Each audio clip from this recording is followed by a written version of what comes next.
Protein powders all across India right amount of protein नहीं दे रहे हैं, कस्टमर्स के साथ धोखा कर रहे हैं। 70% of the Indian protein are mislabel. अब ये दावा पूरी तरह से गलत है। सप्लीमेंट्स लेने चाहिए, कितने लेने चाहिए? सप्लीमेंट्स जरूरी है। So coming to another question, I think before that I would like to also see people that probably you can also check out all the videos that are linked in the description box as well as in the channels on the videos. All of them are there on the channel regarding calorie deficit and जो भी बातें अभी आदित्य बता रहे हैं, you can definitely check out for a detailed insight because एक podcast में एक topic को direction दिया जा सकता है and you guys can check all of it on his channel. Moving on to another question that is there on my mind is regarding the topic that we generally talk about the fitness myths, right? So एक आध myth को आप मतलब जो popularly है, I mean if you can really talk about the fitness myth, for example meal myths तो आपने थोड़ी सी बताएं कि मतलब food related या fitness related myths जो हैं, for example मैंने ऐसे सुना है कि लोग जो है वो सिर्फ वो कार्डियो करके भी फिट हो सकते हैं। That is one thing that weight training इतनी अच्छी चीज नहीं होती, ये भी एक मिथ है। कुछ लोग कहते हैं कि वेट ट्रेनिंग ही रियल थिंग है, बाकी आप कुछ भी कर लो फर्क नहीं पड़ने वाला। तो what's your view on one fitness myth that you felt you was different and things like that? ये तो है, जैसे स्पेशली जो गर्ल्स होती है उनका ये होता है कि हम no we want to that workout, मतलब जो एंड्योरेंस ट्रेनिंग है या स्ट्रेंथ ट्रेनिंग नहीं करेंगे उससे मसल बन जाएंगे। तो ऑब्वियसली ये सच नहीं है, राइट? एज आई सेड 80% आपका न्यूट्रिशन तो पूरा फैट लॉस कर देगा, बट 20% जब वर्कआउट की बात करता हूँ मैं कार्डियो की बात नहीं कर रहा हूँ। कार्डियो आपका वो 80% में ही आ जाता है। जैसे आप वॉक कर रहे हो, I think best cardio walking, हम सब चलते ही है। अब हाइट तो मैंने देखा है कि कुछ लोग मेरे जिम आते हैं, मेरे यहीं पे रहते हैं, they will go in a bike और अ कार, और जिम मेरी 1 किलोमीटर दूर है, और फिर आके वहाँ पे कार्डियो करेंगे, मतलब they will walk on the treadmill. I am like why, है ना?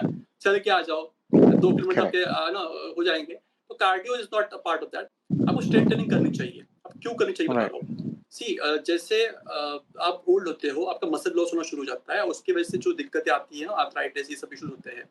इसीलिए अगर आप अभी से अभी से आप अगर स्ट्रेंथ ट्रेनिंग करोगे तो मसल थोड़ा सा आपका होगा। आप ऑब्वियसली अगर विमेन गर्ल्स को लगता है, विमेन को लगता है कि उन्होंने अगर किया स्ट्रेंथ ट्रेनिंग तो उनके भी मसल बन जाएंगे जितने मर्दों के बनते हैं, तो ये सच नहीं है। बिकॉज रीजन सिंपल है, गाइस में टेस्टोस्टेरोन होता है naturally, that is the reason, क्योंकि मसल जो होती है वो ज़्यादा होती है। फीमेल्स पे उतना नहीं होगा एनी टाइम। तो but the biggest myth is कि अगर हम स्ट्रेंथ ट्रेनिंग करेंगे तो हम मस्कुलर बन जाएंगे, ये फीमेल्स में बहुत बड़ी मिथ है। गाइस का वही है, उनको लगता है कि कार्डियो करना सफिशिएंट है। मैं तो बोलता हूँ कार्डियो नहीं भी करोगे, सिर्फ न्यूट्रिशन पे ध्यान दोगे तो भी फैट लॉस होगा। बट प्रॉब्लम पता है क्या, अगर आप वर्कआउट नहीं करोगे, स्ट्रेंथ ट्रेनिंग नहीं करोगे ना, तो जैसे फैट हो और फिट हो रहे हो, अगर आप वर्कआउट नहीं कर रहे हो, स्ट्रेंथ ट्रेनिंग नहीं कर रहे हो, तो आप फैट टू फिट होने के बाद आपका बॉडी शेप नहीं रहेगा। No, it will be like you will not look nice in the mirror. इसीलिए विथ न्यूट्रिशन आपको जब जिम की बात करता हूँ तो फिजिकल ट्रेनिंग, मतलब जो स्ट्रेंथ ट्रेनिंग की बात करता हूँ, आपको वो करना चाहिए। कार्डियो आप करो ना करो, वो तो आप वॉक करोगे तो भी हो जाता है। Right. One more question that is very popular when we talk about fitness, gymming, and all those topics about supplements, right? कि जो मार्केट में इतने हजारों supplements हैं in terms of like starting with protein, BCAA, creatinine, पता नहीं क्या क्या आते रहते हैं। हमने तो मतलब इतना इतना साइंस में मतलब चीजें हैं, और कि इसके बिना really people cannot get fit, और ये supplements लेने चाहिए, कितने लेने चाहिए? और क्या है कि no offence to anybody, everybody has a business, but अभी जिम ट्रेनर्स जो हैं, पर्सनल ट्रेनर हैं, वो मतलब कई बार जो है वो आपको पुश किए जा रहे हैं कि आप ये सप्लीमेंट लेते जाइए, ये इसके बिना तो सर कुछ नहीं होगा, इतनी मेहनत करने का कोई मतलब नहीं है।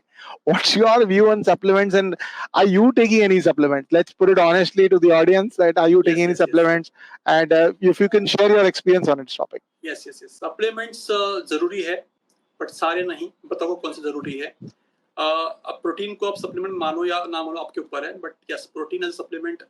जैसे अगर मैं बताऊँ, being a vegetarian, I want to complete my that quota of protein, तो मैं पर डे कम से कम 3 स्कूप प्रोटीन कंज्यूम करता हूँ, बिकॉज मेरा इनटेक 150 ग्राम्स का प्रोटीन पर डे का है। तो सिर्फ फूड सोर्सेज से मुझे पॉसिबल नहीं होता। तो एक वो है जो वे प्रोटीन जो मेन है।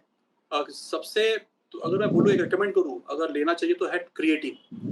अब देखिए, जब सप्लीमेंट्स की नाम ले रहा हूँ ना, ये कोई भी आर्टिफिशियल सप्लीमेंट्स नहीं है या केमिकल्स नहीं है, ये नेचुरल कंपाउंड्स जो बॉडी एनीवेज बनाती है, बट सिंस अगर आप स्पेशली वेजिटेरियन हो तो क्रिएटिन आपको फूड सोर्सेज से बहुत कम मिलता है, और क्रिएटिन बहुत इंपॉर्टेंट रोल प्ले करता है एटीपी में, जो एनर्जी होती है ना मसल स्टोर होती है और काम आती है जब वर्कआउट करते हो।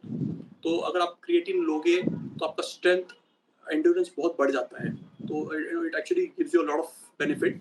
तो क्रिएटिन एक सप्लीमेंट है जो I would suggest you can take along with protein.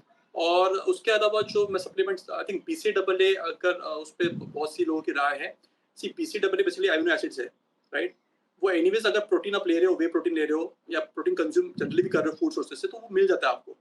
तो वो लो ना लो, it's not going to have any significant advantage to you. But अगर तीसरा सप्लीमेंट बोलूँ आपको अगर लेना चाहिए तो वो है मल्टीविटामिन्स। उसकी वजह मैं क्लियरली बताऊंगा।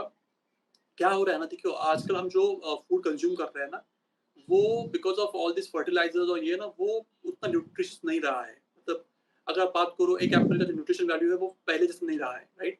तो आप जो फूड सोर्सेज से विटामिन जो चाहिए या न्यूट्रिएंट चाहिए वो नहीं मिलते हैं। तो ऐसे केस में अगर आप you supplement it with multivitamins, again they are natural, so I think that will help you too, जैसे मैंने कहा था कि मेरी जर्नी के टाइम पे डेफिशिएंसीज बहुत सारी थी, vitamin A, D, E, K सारे इंपॉर्टेंट विटामिन है, तो मैंने सप्लीमेंटेशन से उसको कवर कर लिया था। तो ये 3 चीजें आई would suggest which are not harmful to you and which will obviously add value to your health journey.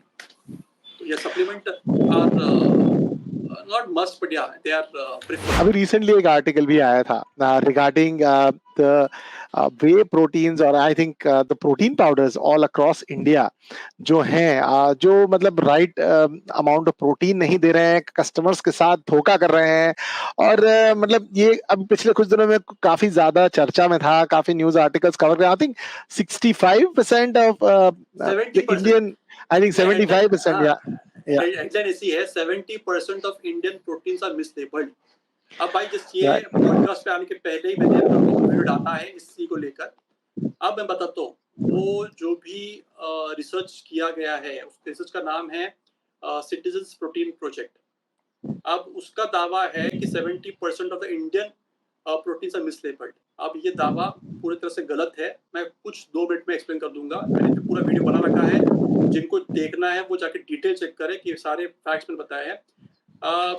भाई देखो, रिसर्च का कंसेप्ट क्या है, आपको अगर एक पॉपुलेशन पे स्टडी करनी है तो आप सैंपल लोगे, सैंपल पे स्टडी करोगे, और सैंपल के स्टडी के बेसिस पे आप बोल सकते हो कि पॉपुलेशन पे इन्फर होता है, बट उसके लिए भी कुछ कंडीशन होती है, राइट। आपका जो पॉपुलेशन है उसका सिग्निफिकेंट सैंपल होना चाहिए। अब ये लोगों ने क्या किया है, अभी इंडिया में बात करूं तो आपके पास 1000 से ज्यादा प्रोटीन ब्रांड्स है और उनके वेरिएंट्स है, राइट। अब इन्होंने 2 महीना स्टडी करने के बाद उनका दावा है कि 36 जो बेस्ट सेलिंग है वो प्रोटीन्स ले लिए। उन प्रोटीन्स पे उन्होंने टेस्टिंग करी और फिर उनका कहना है कि भाई उसमें से 25 आउट ऑफ 36 वो मिस लेबल्ड पाए गए। मतलब उसमें जो प्रोटीन है जो लेबल पे आता है पर 100 ग्राम, उससे कम पाया गया। अब यहाँ पे 2 चीजें हैं। पहली बात तो वो 70% का जो दावा कर रहे हैं वो सैंपल के लिए सही हो सकता है, पूरे इंडिया के प्रोटीन पे नहीं, राइट। वो पहला गलत है और इसको उछाला जा रहा है मीडिया में, और कुछ इन्फ्लुएंसर्स भी उछल के बोल रहे हैं। नेगेटिविटी तो फैलाना इजी होता है टू गेट व्यूज। और सबसे बड़ा मुद्दा तो ये है ना, वो 70% का जो फिगर है वही रॉन्ग है। यही मैंने एक्सप्लेन किया मेरी वीडियो में, क्योंकि जब टेस्टिंग होती है, कोई भी टेस्टिंग होती है भाई, यू नो दैट नो, उसमें एक टॉलरेंस लिमिट होती है, राइट। उसके अंदर फाइंडिंग जो आएंगी वो चल जाती है, बिकॉज ऑब्वियसली जो इंस्ट्रूमेंट्स होंगे उसमें तो ह्यूमन एरर हो सकता है, एम्बिएंट टेम्परेचर मेंटेन नहीं हो सकता है, बहुत चीजें होती है।